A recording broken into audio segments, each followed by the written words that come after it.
जी इधर आओ। एक प्याली चाय, मीठा कम दूध ज्यादा। एक प्याली चाय बस? बस। किस्म की वो हमदर्दी सी हो गई।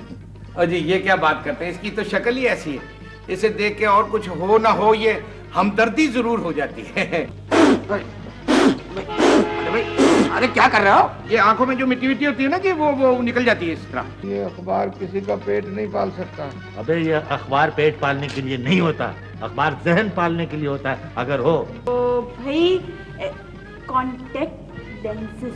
ये तो समझा देना, मतलब ये चीज क्या होती है और कहाँ इसको लगाई जाती है? आंखों की पुतली पर लगाते हैं ना। हाँ। और जरा धोखा नहीं होता कि कुछ लगाया हुआ है। तो ये धोखा देने के लिए होती है? बड़ा से बड़ा झूठ बोलेंगे कि हमारा दुनिया के तमाम बड़े बड़े बैंकों में अकाउंट है। अच्छा, धोखे और फरेब का अकाउंट है? यार धोखे और फरेब से ही दुनिया मरूर होती है, तो हम क्या करें बताओ।